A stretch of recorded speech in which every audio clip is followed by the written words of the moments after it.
Hello guys, स्वागत है आप सबका अपने यूट्यूब चैनल पे जिसका नाम है net set goal achievers. Last time मैंने आपसे एक वीडियो शेयर किया था जो इस पे बेस्ड था। 3 जनवरी 2026 को जो पेपर 1 हुआ था, पेपर 1 में पूछे गए डायरेक्ट क्वेश्चंस एंड उनके आंसर्स मैंने उस वीडियो में आपसे शेयर किए थे। अब इस वीडियो में मैं लेके आई हूँ जो पेपर 2 कॉमर्स हुआ था उसके डायरेक्टली क्वेश्चंस एंड उनके आंसर्स। ओके गाइस, तो अपना सेशन आज का हम चालू करते हैं। पेपर 2 कॉमर्स जो क्वेश्चंस आए थे वो क्वेश्चंस एंड उनके आंसर्स। तो अपना फर्स्ट क्वेश्चन हम देख रहे हैं जो बेस है ऑन अकाउंटिंग स्टैंडर्ड्स, बट कौन से? Indian accounting standards. मैच करने के लिए यहाँ पे हमें पूछा गया था जो इंडियन अकाउंटिंग स्टैंडर्ड 110 है, आफ्टर देन 7 है, after then accounting standard 116 and 115। ये 4 अकाउंटिंग स्टैंडर्ड्स और वो हमें मैच करना है कि ये कौन से अकाउंटिंग स्टैंडर्ड से कौन सा मैच हो रहा है ऑप्शन। तो yes, Indian accounting standard 110 is match with consolidated financial statements. ये जो इंडियन अकाउंटिंग स्टैंडर्ड 110 है ये फाइनेंशियल स्टेटमेंट्स के बारे में उस अकाउंटिंग स्टैंडर्ड में हमें बोला गया है। After that, second, Indian Accounting Standard 7 is related with statement of cash flow. After that, 116 is related with accounting treatment of lease. Lease के related है, lease से related है ये Indian Accounting Standard 116 and 115 is related with revenue from contract with customer. Yes, therefore our answer is option number 4. Okay, next question is find out forfeiture amount transferred to capital reserve account if।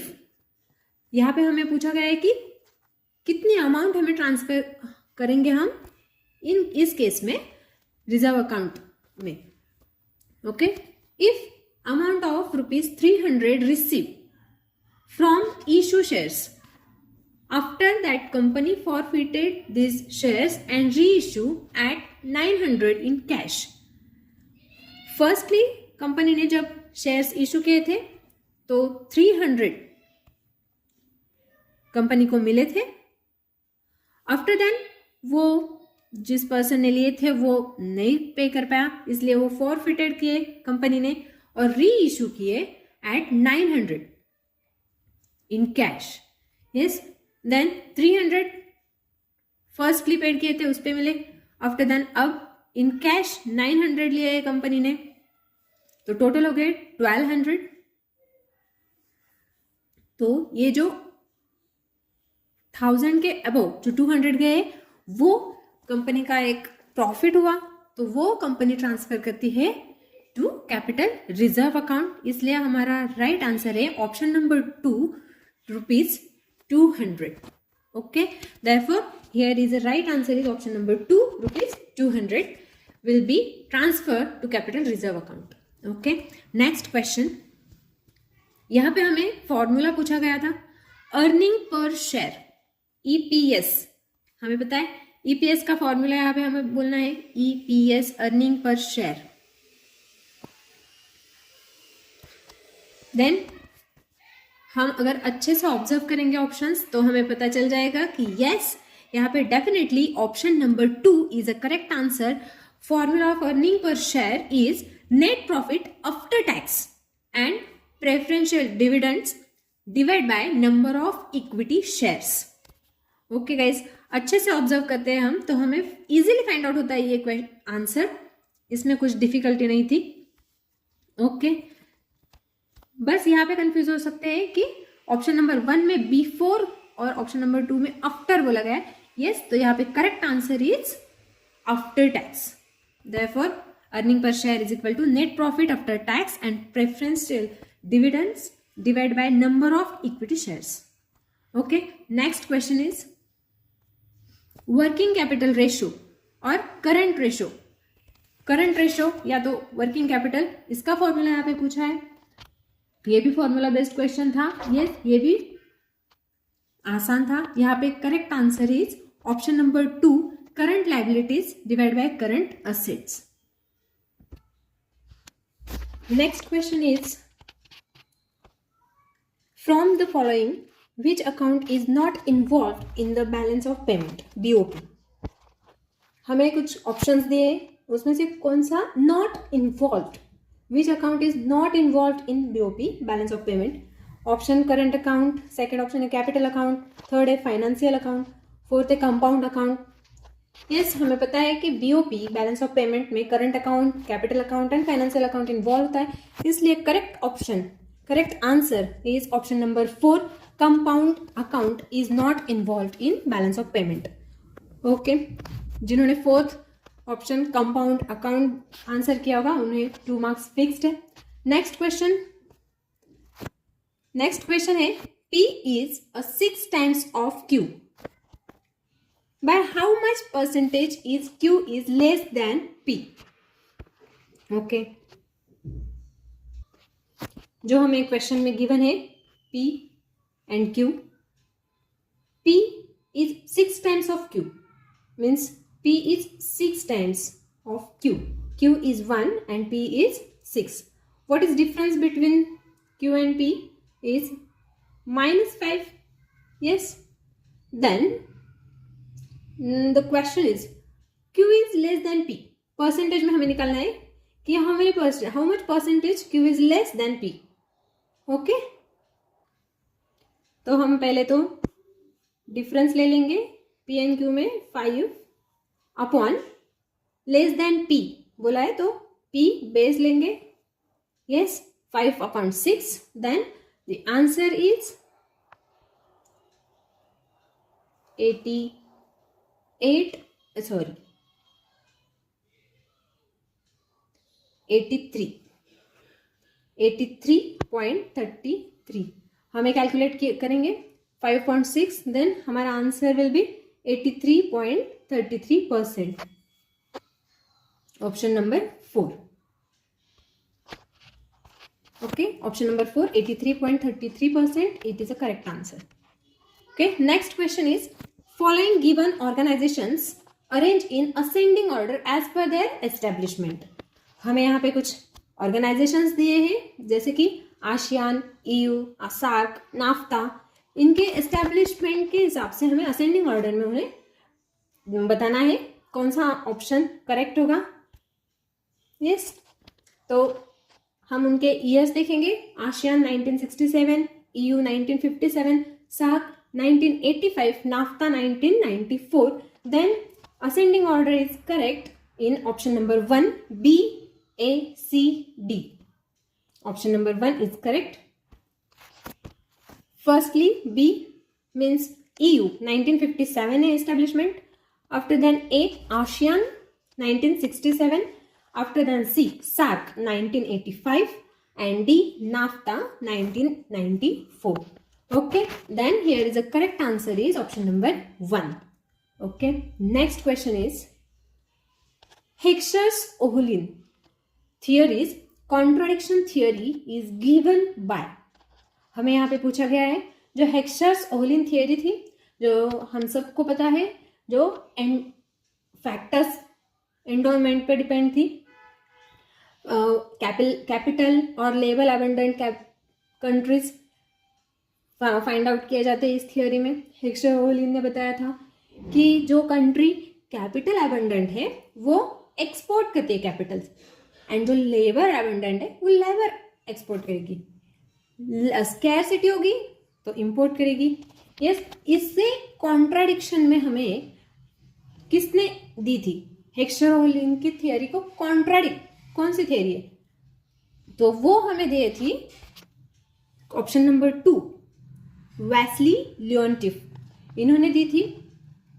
उन्होंने इस हेक्सचर्स-ओहलिन theory के contradict में उन्होंने बताया था कि US is capitalized country, then why it is opposite to HO theory, Heckscher's-Ohlin theory, capital import and labor export. ऐसा हमें वेस्ली-लियोनटिफ इन्होंने बताया था. इसलिए option number 2 is a correct option, correct answer. Wassily Leontief इन्होंने हमें HO की कॉन्ट्राडिक्शन में थियोरी दी थी. Okay, next question is from the following which is ex macro stakeholder? External means macro हमें यहाँ पे पूछा गया है कि कौन से मैक्रो है। ऑप्शन है suppliers, option 2 customers, option 3 competitors, option 4 political. यहाँ पे माइक्रो में कौन से आते हैं और मैक्रो में कौन से, ये आइडेंटिफाई करने के बाद हमें डेफिनेटली पता चल जाता है कि यहाँ पे करेक्ट आंसर है option number 4 political. Yes, suppliers, customers and competitors are involved in micro stakeholder, and in macro stakeholder politicals is involved. Okay, political environment. Okay, then here is correct option is 4th political. Next question, as per Carroll's model आया है यहाँ पे। As per Carroll's model, following responsibilities arrange in ascending order. जो Carol model में उन्होंने responsibilities दी है उन्हें ascending order में हमें बताना है कि कौन सा ऑप्शन करेक्ट है। फॉर ए है ethical responsibility, B philanthropic responsibility, C economic responsibilities and D legal responsibilities. यहाँ पे कैरल मॉडल याद करने के लिए एक ट्रिक है जिसे हम पहले से याद कर सकते हैं। मीन्स फर्स्ट ले आएगा पहले P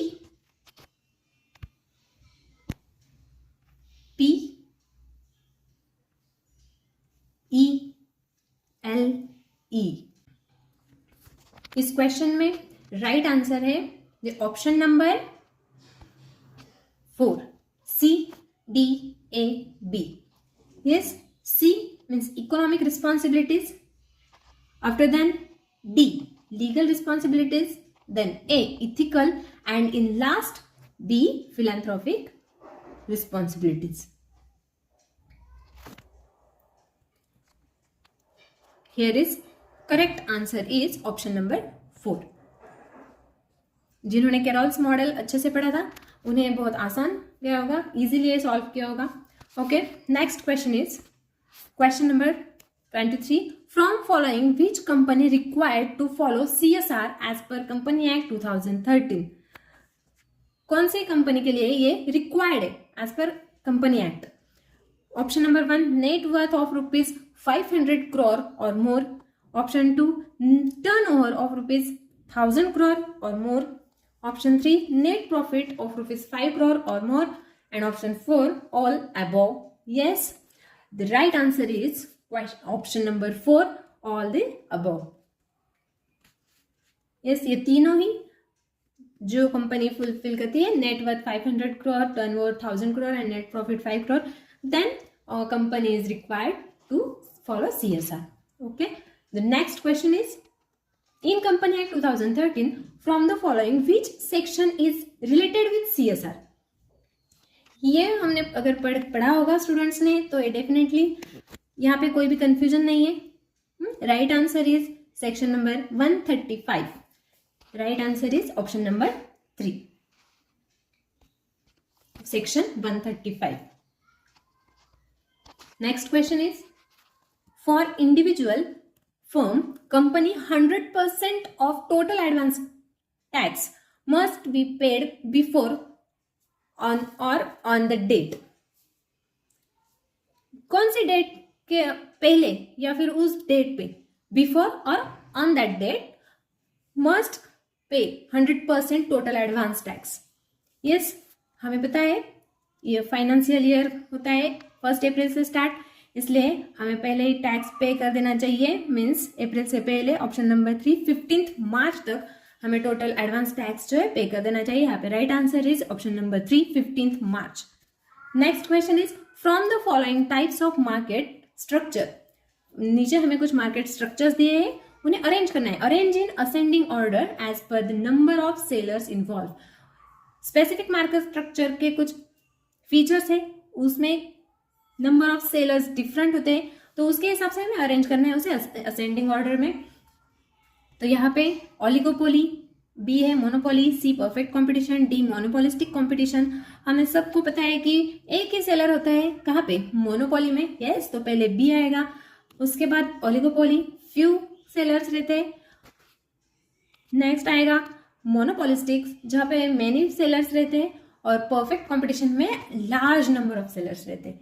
yes, therefore here is correct answer is option number 2, BADC, monopoly, then oligopoly, then D, monopolistic, and lastly perfect competition. Okay, next question is, in square of opposition from the following which proposition can be converse? Valid conversion कहाँ पे है, ये हमें option में से बताना है कि राइट आंसर कौन सा है जहां पे हम कह सकते हैं कि yes it is valid conversion. Option number first है E and I proposition, option number 2 A and E proposition, option number 3 I and O proposition, option number 4 A and O proposition. Yes, here is correct answer is option number 1 E and I proposition. मैंने यहाँ पे example दिया है आपको. E means हमें पता है no. Okay, no A are B, इसका कॉन्वर्स करेंगे नो B आर A. यहाँ पे सेम वैलिड कन्वर्जन इसे बोला जाएगा. And I means some A are B and some B are A. Yes, in both cases valid conversion is possible. Therefore, the right answer is option number 1 E and I proposition. ये answer जिसने भी select किया होगा congratulations, उन्हें इस question के 2 marks definitely उन्हें मिले हैं. Thank you. इसी तरह से आपने अंदाजा लगाया होगा कि आपको कितना स्कोर आपने किया होगा एग्जाम में. तो मुझे कमेंट करके मुझे जरूर बताइएगा कि यस मैम हमें इतने स्कोर हमने किया है या तो इतनी गलतियां हो गई है. बट गलती करके वो हमें याद करना है कि हमारी गलती क्यों हुई है. ओके गाइज, ऐसे ही नेक्स्ट वीडियो में हम मिलेंगे. ऐसे ही क्वेश्चंस आंसर या तो इन्फॉर्मेटिव वीडियोस लाऊंगी मैं जो आपको नेट सेट क्वालिफाई करने में बहुत बहुत हेल्पफुल होगा. ओके गाइज, अगर आपको वीडियो अच्छी लगी हो तो आप मुझे कमेंट करके ज़रूर बताइएगा, लाइक और शेयर कीजिएगा और इस चैनल को सब्सक्राइब कीजिएगा ताकि इस तरह की इंफॉर्मेशन आपको मिलती रहे, टाइम टू टाइम आपको अपडेट्स मिलती रहे. Okay, bye guys. स्टडी करते रहिए, एंजॉय करते रहिए. Like, share and subscribe. Okay, bye.